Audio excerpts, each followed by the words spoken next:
Bismillahirrahmanirrahim. Assalamu alaikum. Welcome to my YouTube channel Science for Everyone. Today's lecture is related to virology, and the title of my today's lecture is the pathogenesis and the immunopathogenesis related to viruses. Okay. In the previous video, we have discussed that how a normal cell is infected by a virus and what happens to that cell. We have discussed the transmission of the viruses, okay, and how it enters a healthy individual.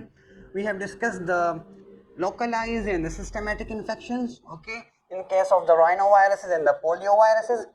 And in the today's lecture, we will discuss that how a virus kills a cell. Means that, for example, there is a virus. So what happens to that normal cell that is killed by that virus? Okay.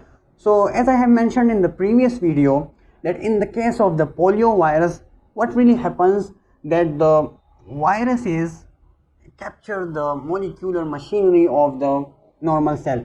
As in the case of the polio virus and in the case of the Ebola virus, what happens that the polio virus infect the neurons, and after that they just start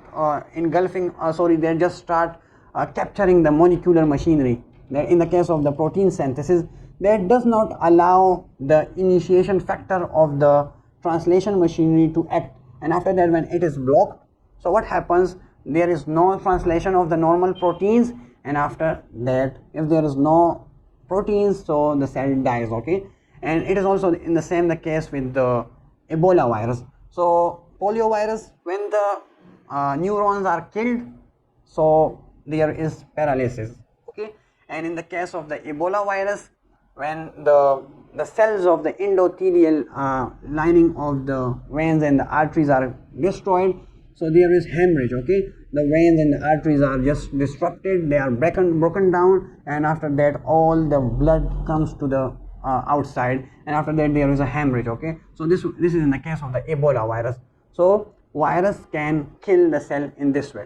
Okay. Second, how does it affect the cell? In second way, it is just because of the T cell and the B cells. Okay. Or in simple, the cytotoxic T cells. What really happens when a virus infects a cell?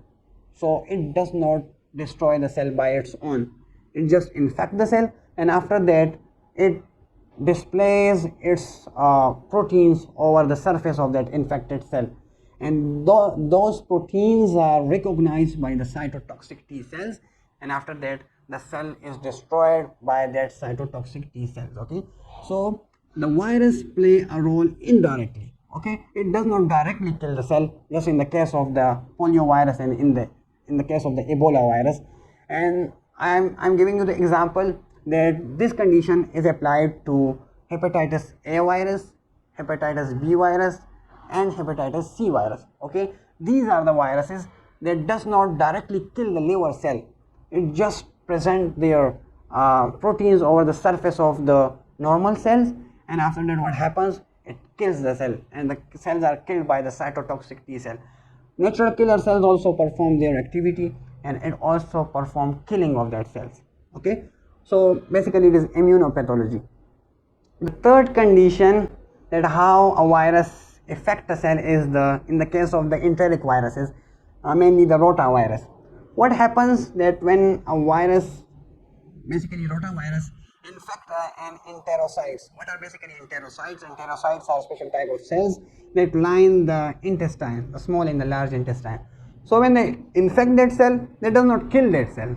Basically they what they do when they infect that cell, so those cells release cytokines, and in the release of that cytokines, a nervous system is activated, neurons are activated, and signal is passed through the brain, and the brain orders the cell to release massive amount of water from themselves. Okay. In short, again I'm telling you, for example, a rotavirus infect a cell.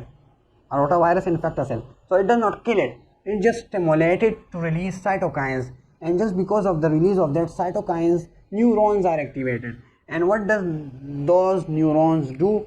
They take signal from the brain, and they stimulate the cells to release excessive amount of water from themselves. Although it is a complicated process, but I am describing in a very simple way. So the cells are not killed. They are just plasmolyzed. They release the water content from themselves and it leads to watery diarrhea. Okay, so just look here to the mechanism.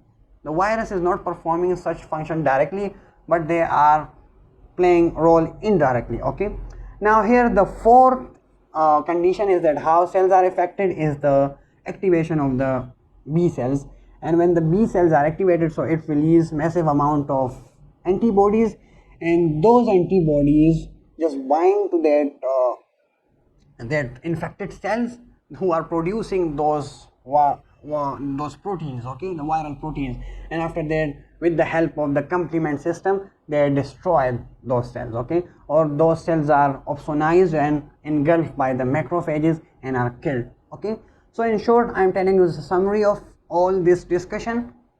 The first is that the cytopathic effect, it directly destroys the cell, it just captures the molecular machinery, the protein synthesis machinery, and there is no protein production and the cell is killed. The second, as I have discussed, it plays indirect role. It just the viral proteins are displayed over the infected cells, and after that T cells come, the cytotoxic T cells, the natural killer cells come, and they just kill those infected cells. The third, as I have discussed, in the case of the rotavirus, what happens that cytokines are released by the infected cell and they just activate a nervous system, and the cells are ordered to release massive amount of water from themselves, and it leads to watery diarrhea. And the fourth is that the B cells are activated, and after that high amount of antibodies are released, and after that those antibodies bind to that viral particle that are displayed over their cells, and after that with the help of the complement system or with the help of the opsonization those cells are killed. Okay, so just look here to that overall scenario. The cells are infected and after that the cells are killed. So when the cells are killed, it leads to diseases, it leads to symptoms. So symptoms appear and the cell basically the person is infected and the person witnesses different type of symptoms, and after that if it is a fatal virus, so it can lead to death. Okay, so this was all about the pathogenesis and the immunopathogenesis of the virus.